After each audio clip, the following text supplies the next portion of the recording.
cantidad de normativas y de elementos que se han venido trabajando desde Colombia casi que desde el año 52. O sea, vamos más de 65, quizás 70 años en Colombia de un trabajo continuado en mejoras, por lo menos a nivel legal, para el reconocimiento.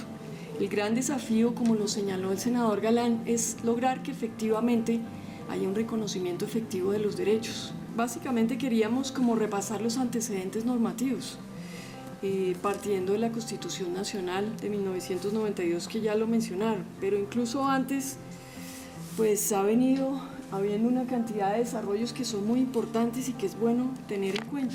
Desde el tema internacional, que yo creo que es una base muy importante, pues tener en cuenta lo que ya ha mencionado aquí, el Programa de Acción Mundial de Personas con Discapacidad de la ONU de 1982, las normas uniformes de Naciones Unidas, que generan la igualdad de oportunidades para las personas con discapacidad, la Convención Interamericana de Eliminación de todas las formas de discriminación en el año 99, la Convención Interamericana de Derechos Humanos.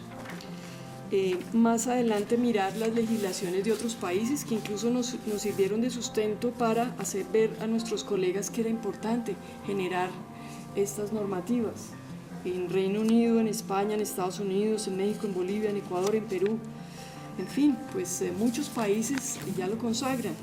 A nivel nacional, como ya lo mencionaron aquí, desde la Ley 361 del 97, la Ley 762 del 2002, la Ley 1346 del 2009 y lo propio de la Ley 1618 del 2013. A nivel distrital, que es importante también que ustedes lo miren, porque si estamos en Bogotá, pues también es importante contar no solo con la normativa del distrito, sino también las posibilidades que se pueden dar, tener unas cifras exactas de cuánto es el número de discapacitados, que creo que eso es muy importante. Está el Acuerdo 16 del 94, el 137 del 2004 y el Decreto 470 del 2007. Como ustedes pueden observar, pues realmente sí tenemos una normativa muy importante, tanto a nivel internacional, a nivel nacional y a nivel distrital.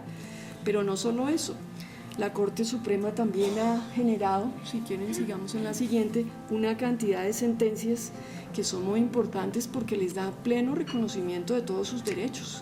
Cuando aquí señalaban que muchas personas no discriminan por ignorancia, es porque se ha venido pensando tradicionalmente que los tipos de discapacidad lo confunden con una enfermedad.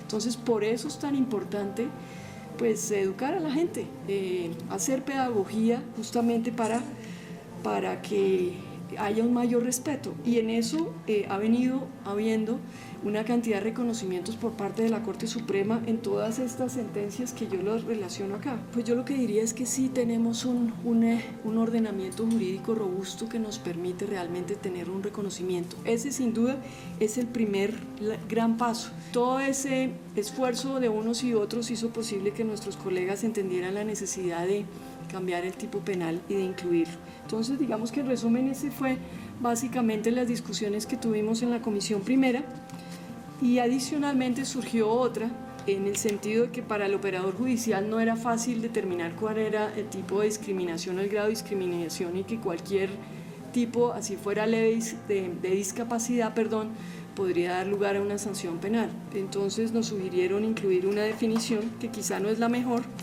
pero gracias a que hay conceptos reiterados tanto a nivel internacional como de la Corte, yo creo que todas las definiciones de discapacidad se deben analizar en su conjunto y de acuerdo con el tipo de discapacidad correspondiente. De manera que ese fue el contenido básico de la ponencia, que nos permitió llevarlo a la plenaria de la Cámara de Representantes y poder también, por unanimidad de toda la Cámara de Representantes, tener el visto bueno para que fuera ley de la República. Fue la inclusión de la discapacidad y demás razones de discriminación y las penas correspondientes. Entonces, digamos que es un texto sencillo y por fortuna logró pasar en la plenaria de la Cámara de Representantes. En Colombia pues hay toda una política pública para inclusión de la discapacidad. Entonces está el COMPES de 9 de diciembre de 2013, que es un COMPES muy ambicioso. Efectivamente hacen un reconocimiento enorme de la diversidad, de la transformación de lo público, de generar garantías jurídicas, de lograr efectivamente que las personas logren tener una participación efectiva, un desarrollo de la capacidad como tal, que a mí me parece que son situaciones muy importantes. En cada uno de los ministerios o entidades, cuáles serían las acciones que cada uno estaría comprometido para efectivamente garantizar los derechos, ya se trate en el Departamento de la Prosperidad Social, en el DNP, Director Nacional de Planeación, en el Ministerio de Agricultura, en el Ministerio de Justicia y agentes de cooperación internacional, porque realmente quiero decirles que son como más de 130 entidades del orden nacional e internacional que de alguna manera tienen alguna responsabilidad con el tema de la discapacidad. Uno diría que sí hay una voluntad del gobierno para lograr que esto sea una realidad. El gran desafío, repito, es efectivamente que se logre. Tenemos todo el compromiso de seguir adelante para que efectivamente la garantía de estos derechos pues se pueda cumplir. Y decirles, para terminar, algunas cifras en Colombia.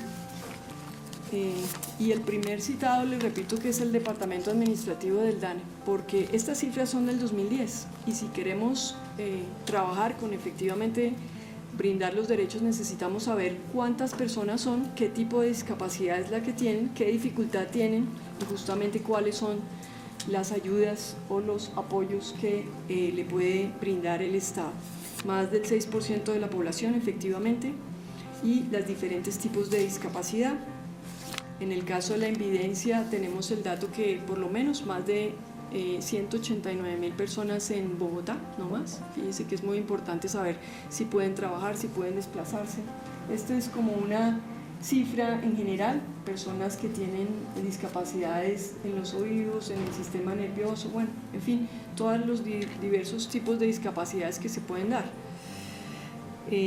Son una aproximación y nos corresponde pues verificar que efectivamente ese registro de cifras sea, señor delegado de la Defensoría del Pueblo, lo más actualizado posible.